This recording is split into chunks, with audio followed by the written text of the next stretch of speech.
What is up, everyone? We are back for the We Are Encoded podcast. I have tons of energy. I just finished a live frequency training session with tons of amazing humans that are implementing the encoded system in their life and challenging the societal conditioning and becoming aware of their limiting beliefs that are holding them back about how the world works or about who they are. And we are going to get into an episode here where my objective is to make you aware, right? I've mentioned this in a couple of previous podcasts, and I've wanted the opportunity to go through them all in detail. And so instead of an interview format, boom, we are right here, and I am going to implement to rock a solo podcast to share and highlight 30 total invisible contracts that we unknowingly agree to, that we're told about how the world works, and then we unknowingly agree to that that's the way it's going to be for us. And it doesn't have to be this way. We have just unknowingly agreed to it. And so before we get into that, I just want to thank, we've received many donations on the Encoded website that support scholarships, product development, aligned ventures, and just want to thank everyone for their generous contributions. And so if you get value from this podcast and you want to contribute, whether that's through your skills, your energy, sharing, subscribing, leaving a comment, contributing and donating, any of those are highly appreciated. It supports the show and supports all the things that we're trying to do to collectively raise the collective frequency of the entire world. So thank you. Now let's get into it. 30 invisible contracts. First, before we get into it, what is an invisible contract? An invisible contract is an unspoken agreement that is absorbed through culture, school, family, media, work about how the world works. And then we agree through conditioning that that is the way the world works for us. And this happens entirely subconsciously.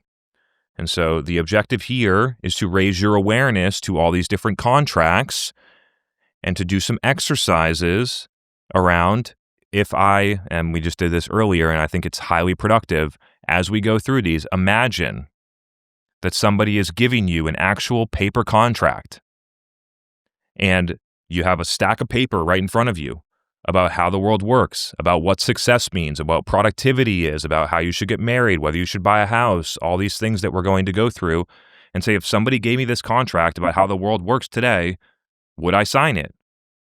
Would I agree that this is the world that I want to live in or not?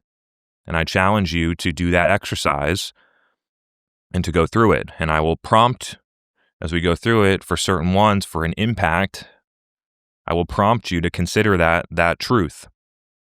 And so, in no particular order, although the first couple are many that I see very frequently, and another, I guess, key point is that at one point in my life, I lived by and agreed to all of these contracts, right? I am not communicating that I've known this forever and that you should get with the program and get on board. I'm not trying to convince you to shift your perspective. I honestly don't care. What I am doing is offering and inviting you to become aware of what's actually happening, how it's driving your behavior, how you feel, how you make decisions, where you work, basically how you show up, basically everything in your life. And so I'm just simply inviting you and making you aware. Okay. We'll see how we get through this, but I am feeling a lot of energy and excited. So number 1 is the productivity contract. The productivity contract is defined as your worth or value as a human is equal to how busy you are or how much you produce.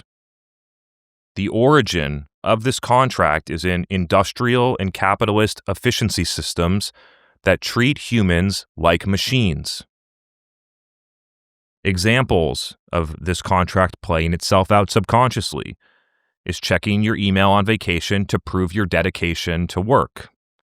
Apologizing for resting, being on vacation, taking some time for yourself, doing something that you enjoy.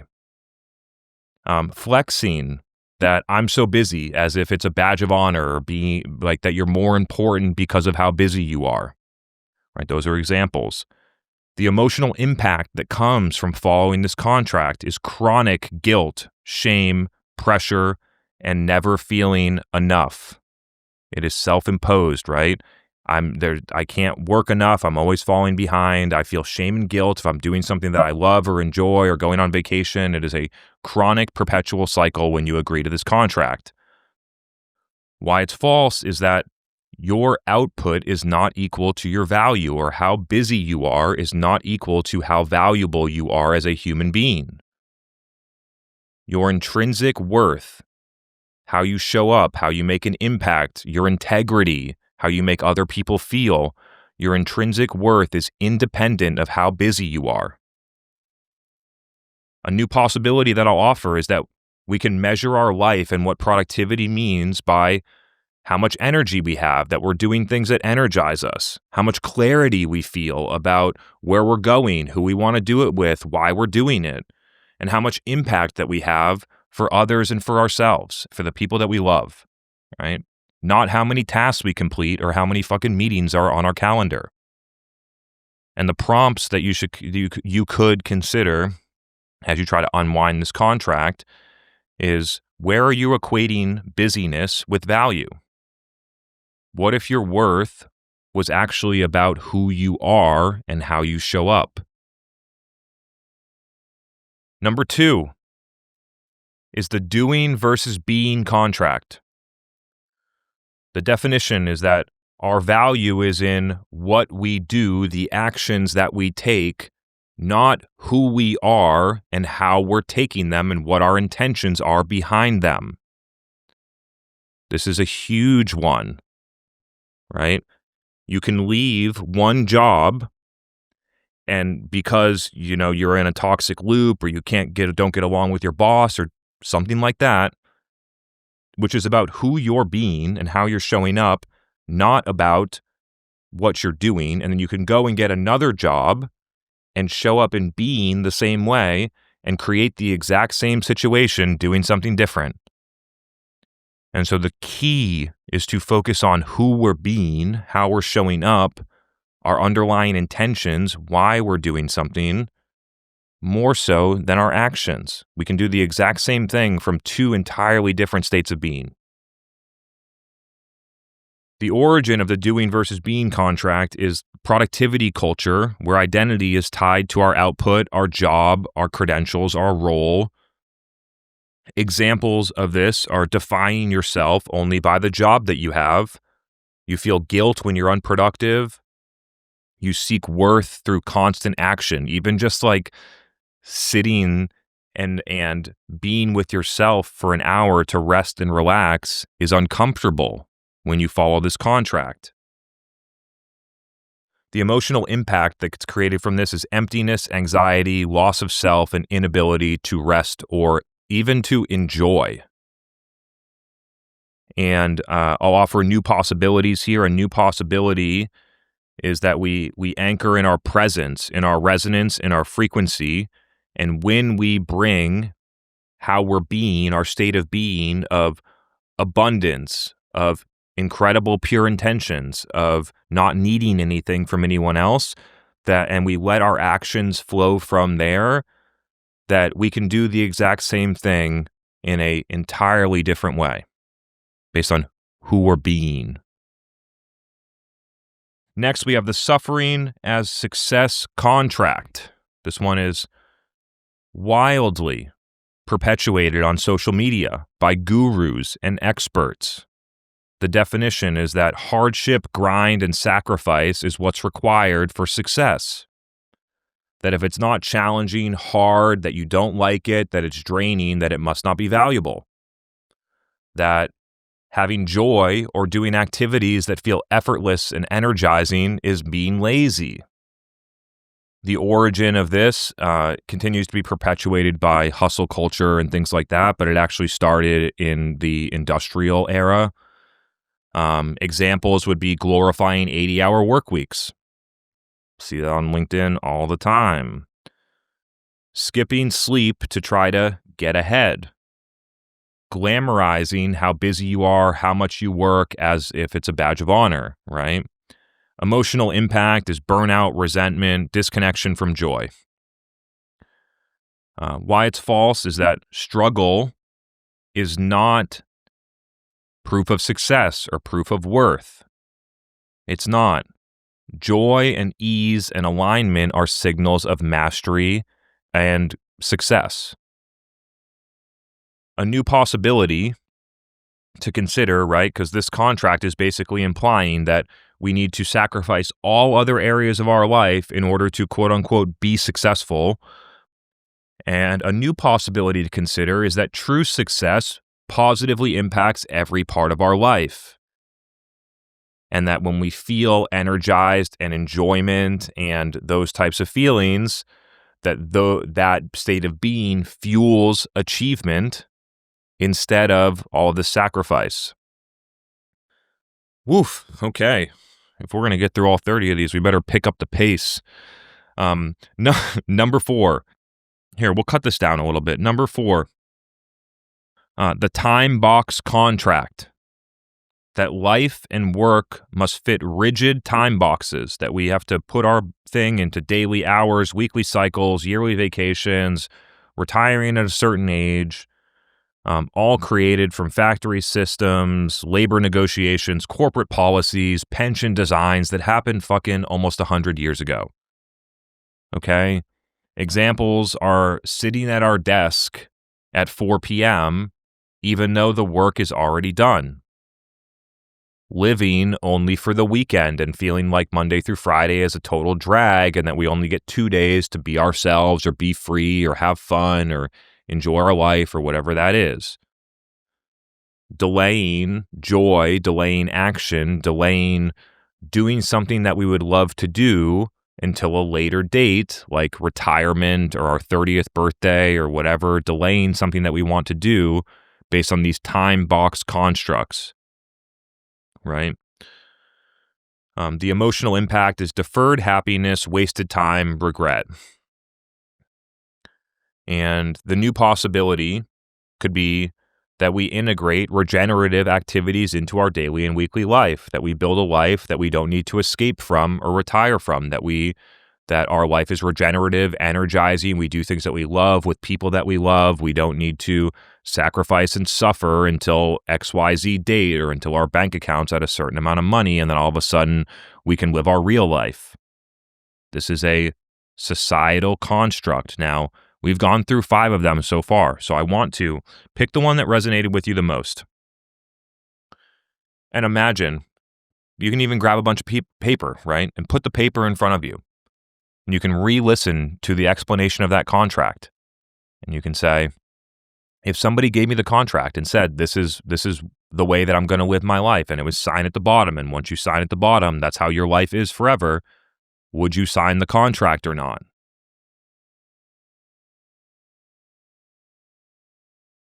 I'm pausing for impact here. Would you sign the contract or not? You can ponder that. You can imagine it. You can even write it out. You can write it out, type it out, understand it, and say, do I want to sign this or not?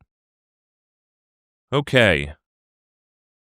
Next one, as I'm going through this as well, we started with 30, but I'm kind of like, I'm seeing patterns, so I'm going to cut to the chase here.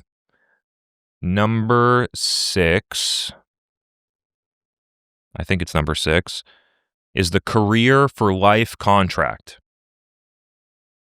Meaning that you pick one career when you get out of college, you pick one career when you start college, and that's what you do for the rest of your life.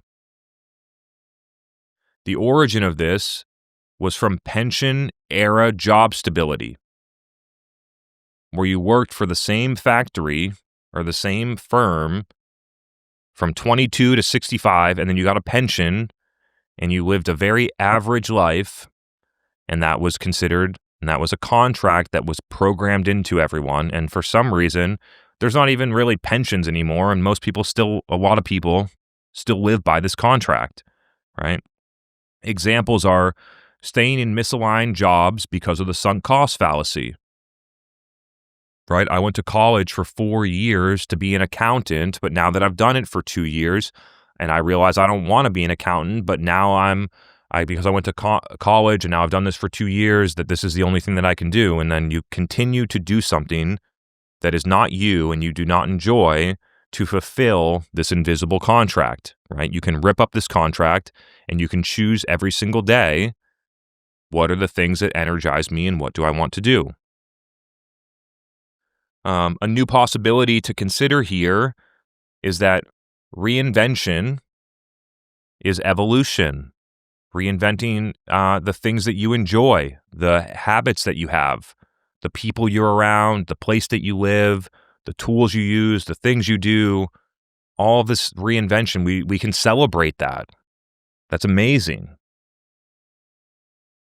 The next one, the college is mandatory contract. The definition here is without a degree, without going to college, you will fail at life, right?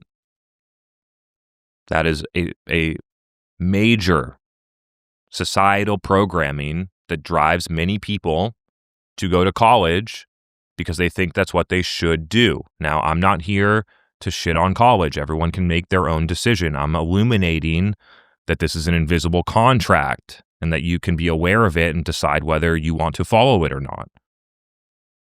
The origin is credential-driven economy of the 20th century, that in 1990, it was hard to get a job without a college degree. It was harder. That world no longer exists. That world about needing a degree. I haven't checked someone's resume in 3 years. I haven't checked where someone went to college in 7 years. Right? That world no longer exists. What matters is who you are and how you're showing up right now. The examples of what happens here is taking on massive student debt, taking a career or going to college to learn a career like being a doctor or being a pharmacist or something like that you don't actually want to do, but you feel like you should, or that it's safer, or that it's the right thing to do, even though that you don't want to. The emotional impact is anxiety, debt, fear of failure, feeling trapped. The new possibility here is that skills and resonance are way more important than having a diploma. Who you are, the things that you're capable of, how you view yourself, how you show up for others, how you're resonating with opportunities and things like that is way more valuable than whether or not you have a piece of paper that says that you went to a college. Next one, the employment contract, okay? The definition of this contract is that jobs are safe and entrepreneurship or working for yourself is risky. This is a societal construct. It is not a fact. Many people, including myself, would make the position that working for yourself is actually a lot safer than having a job where you work for somebody else. Now, the origin of this invisible contract is in the industrial economy stability, pensions, and having the same job for your whole life, which it hasn't been that way for at least 30 or 40 years. Examples are staying in toxic jobs that you don't enjoy because of perceived security or stability. And it's shaming people for leaving a company and becoming an entrepreneur, or not even shaming, but questioning and showing up and being like, are you sure you want to do that? That sounds pretty risky. The emotional impact is fear of risk, playing small, being stuck in misaligned work or careers. Why it's false, objectively, is because jobs are not inherently safe. Many companies fail. Many companies do not grow. Their workforce shrinks.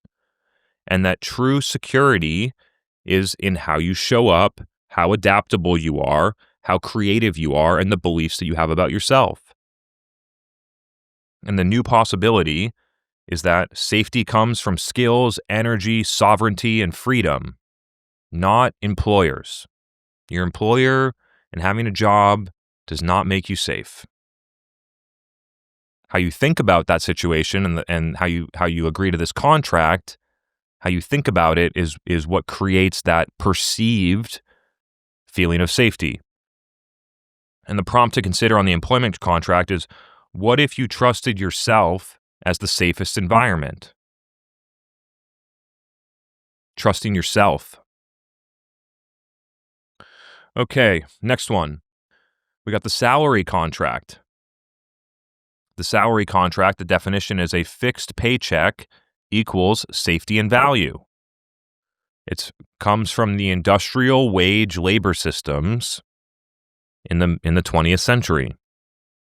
Examples are staying capped in jobs because salary feels more secure, fearing variable income streams, working for yourself, something like that. The impact is limited growth, dependency on your employer for the salary, golden handcuffs, manifests in many ways. Why it's false is that a salary is actually a ceiling. It caps you out.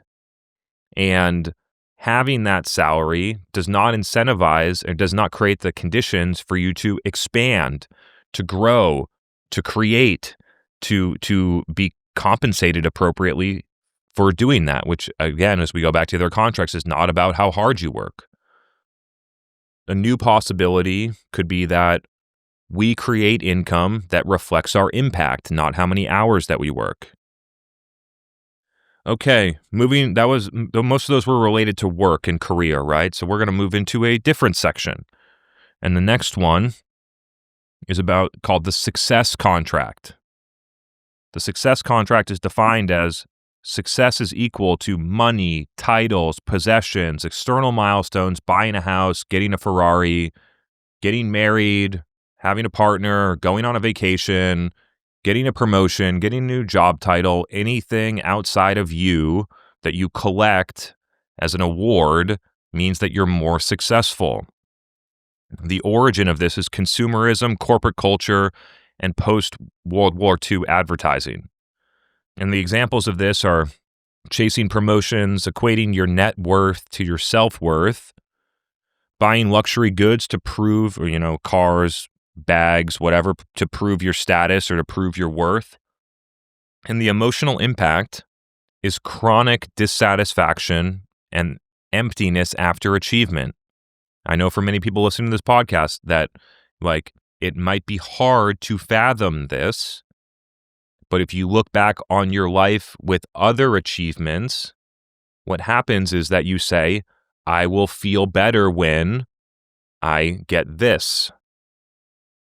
And then when you get that thing, you realize you still don't feel better. And then what you do is you say, oh, it must have not been that thing. It's this other thing. It must not, if I don't feel better when I have $100,000 in my bank account, it must be 200,000, right? And all you do is you keep changing the thing that you think is going to create happiness or success conditionally, conditional happiness. And whenever you take success and happiness and you move it externally instead of internally, you will feel this level of emptiness. And so why it's false is that success is about frequency, fulfillment, and impact, not accumulation of money or stuff or achievements.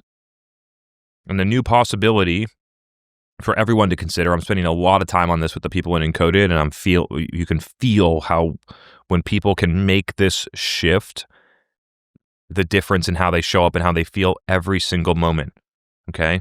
To redefine success of what it means to you, to first write down the way that you think it means right now, and to question, is this what success actually means? Do I believe this? I get to choose what it means to me.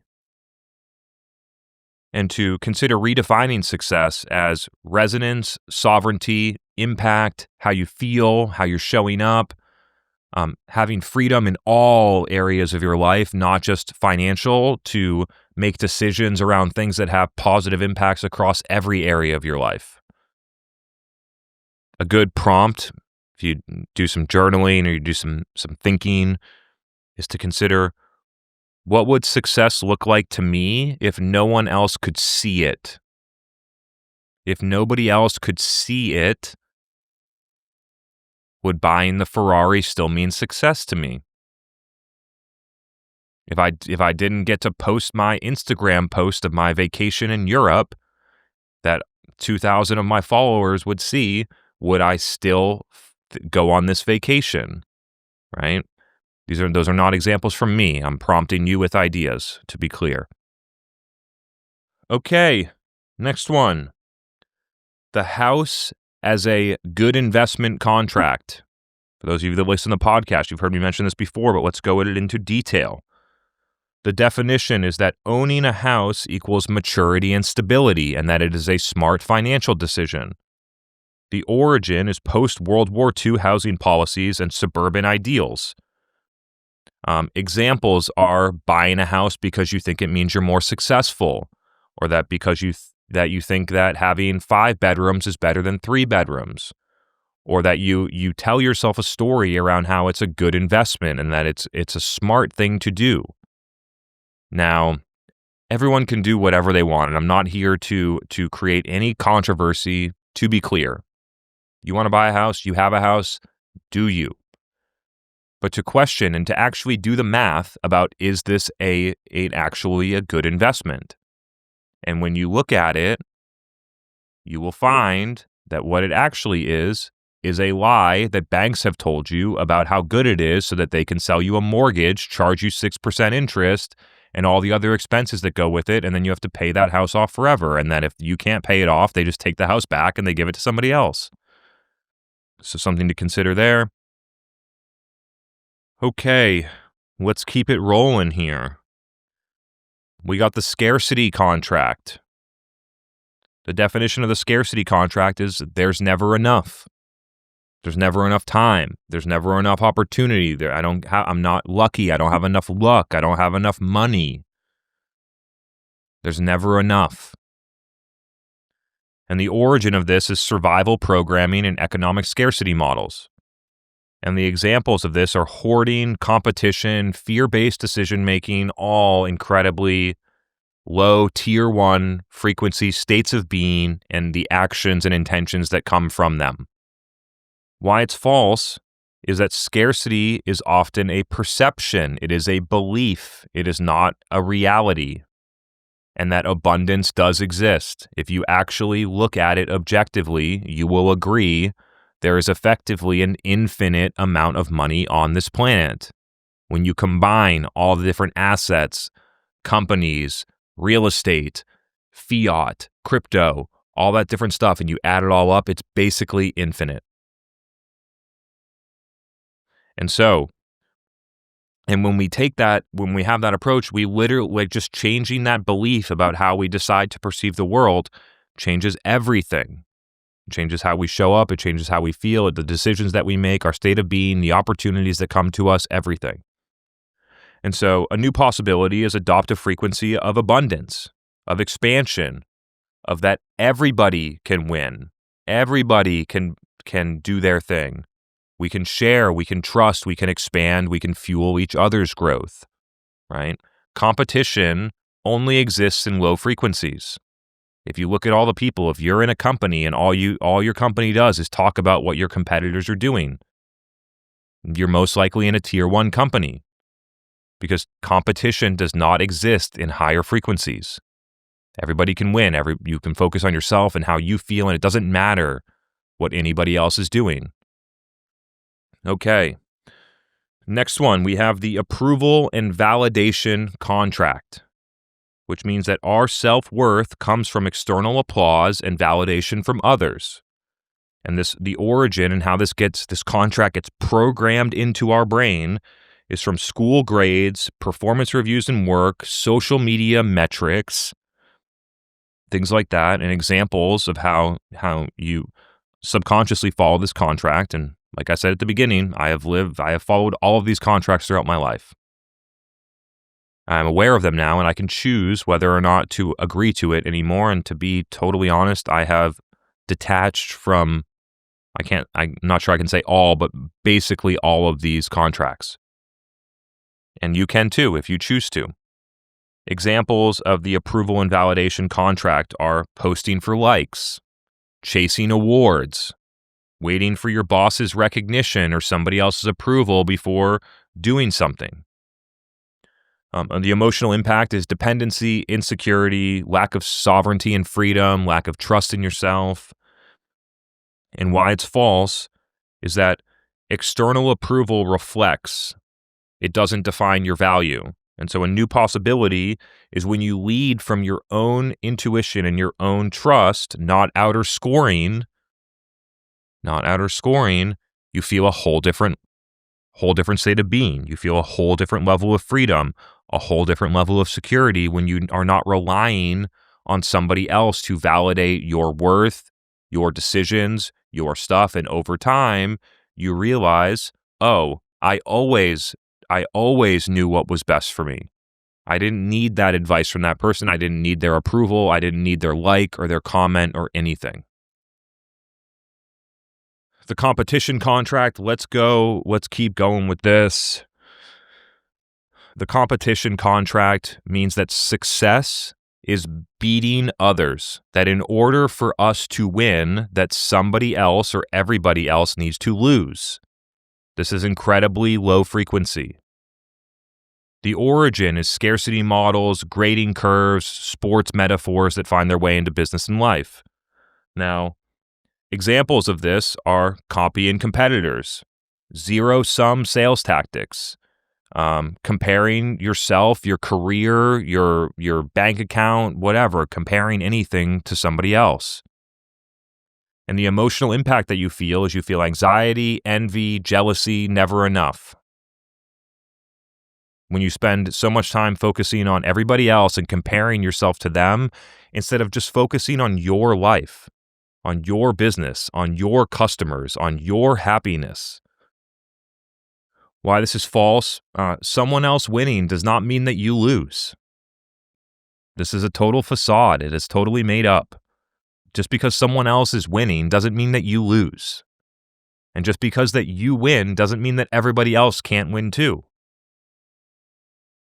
And so a new possibility is that success equals collaboration, expansion, mutual success, all of these things that you can literally just, when you read the words, you feel differently. You feel a lot different just by shifting your perspective here. Okay, let's keep it rolling here. I think this is number 15 maybe. I've lost count. We have the normalcy contract, which means that fitting in means that you're safe. That if you wear the same clothes as everyone, if you do the same things as everyone, if you become just an average, normal person, that is safe. And if you are yourself and you don't follow what everybody else is doing, then that is risky. That is a trap, is what it is. And the origin of this is literally back to tribal survival wiring. Examples are dressing, speaking, and thinking the same thoughts as everybody else in order to blend in. The emotional impact is that you suppress all of your uniqueness and all of the amazing things about you, and that you are stuck, caught in loops of fear of judgment, not expressing yourself, not doing the things that you love, would enjoy, want to do, which leads to regret. Why it's false is that normal, quote unquote, best practices, doing what everybody else does, dressing how everyone else does, by definition equals mediocrity. So a way to flip this is actually, thinking for myself and deciding what's right for me instead of following everybody else, just by taking that one step, automatically puts you in a much higher position of not being average. And lastly, the new possibility is that authenticity and knowing who you really are, not following all these programs, and knowing who you really are and being that authentically and the people that the people that love that, that is true belonging. A prompt to consider on this contract, if you want to do some self-reflection, is where do you hide parts of yourself to appear normal? Where are you hiding? Okay, we're starting to get as we work up, we're starting to get to contracts that govern all of the micro contracts below them, right? We are actually elevating to new levels here, not in a good way, but for awareness. The next one is the authority and obedience contract, which means that we obey rules, trust authority without question. The origin is industrial workforce needs and schools designed to train compliant workers. Those two places are just do what you're told. Whatever we say is the way it is. Examples of this are accepting policies that you don't agree with, deferring to leaders instead of trusting your own insight, right? The impact that you feel when you unknowingly agree and live by this contract, you feel powerlessness, you feel suppression, you feel silencing of your own voice. You can feel whatever this rule isn't right for me, but to fulfill this contract, I need to obey it, right? Why it's false is that every system that exists in the world today is human-made. If all of us left the earth, all of the systems would disappear. They would not stay, and someone came back 100 years later, they would not adopt all the stuff that we've adopted. They would start from the beginning, from first principles, from what's important, right? Every system is human-made. They are not universal truths. And a lot of the systems that we follow were created more than 100 years ago. And the world is rapidly accelerating and changing. It is our duty, it is our freedom to be able to challenge all of this for ourselves and live the life that we want, that is right for us. A prompt to consider on this one is, where are you obeying when you should be leading? Where are you following rules that you're like that you don't agree with? You could pave your own way, right? Where are you obeying when you should be leading? Okay, next one, the linear time contract, which means that life must follow rigid stages, which means we go to high school, then we go to college, then we get a job, then we get married, then we work at our job, then we are retired, right? And that life just follows this linear effort and time-based trajectory that honestly feels totally uninspiring. And the origin of this is cultural milestones, age-based expectations. And the examples are example that someone might say is, I'm 42, it's too late to start over. Or someone might say, I'm 17, I'm too young to lead, right? These are societal constructs.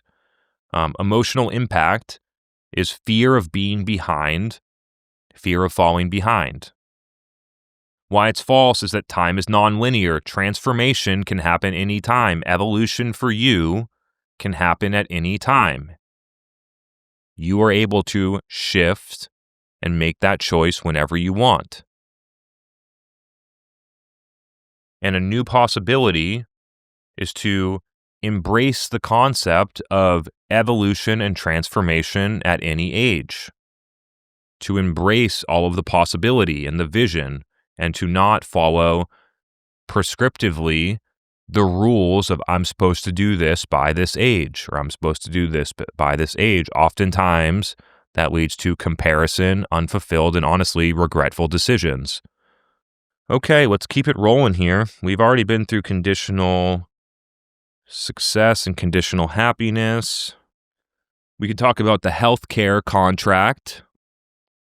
The definition is that health equals doctors, prescriptions, and treatments. which the origin is in medical industrial complex, the pharmaceutical industry, all these different things. The examples of this are ignoring lifestyle and prevention and outsourcing wellness fully to physicians instead of thinking for yourself. The emotional impact is disempowerment, dependency, chronic illness cycles. And why it's false is that health starts with your energy, your habits, and prevention, right? And that is actually the most empowering thing. And instead of focusing on treating those things, to focus on taking care of yourself, a new possibility is to reclaim agency in health and your movement, your food, your rest, your energy, all these different things that you have agency over all that stuff and that you know what's right for you. Lastly, we're going to round this out here, is the reality contract. The reality contract governs every other contract. And it means that the reality that we experience and the life that we live is fixed, objective, and outside of our control.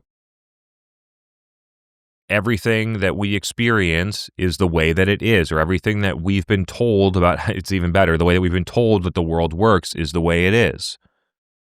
And examples are us just saying, that's just the way things are. It's just the way it is. Or to justify or to accept a world that we didn't even choose. And resisting change as unrealistic. That type of thing isn't going to work for me. That other person was lucky. That's not realistic. I'm going to stay safe and small.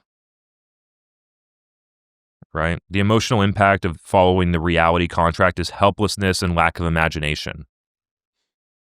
And why it's false is that we shape the world that we live in based on how we show up, based on our frequency, based on the things that we believe about ourselves, what's possible for us, and we have a choice about how we get to see the world. And as we shift our frequency, we realize and we experience new possibilities for ourselves and new ways to go about the world.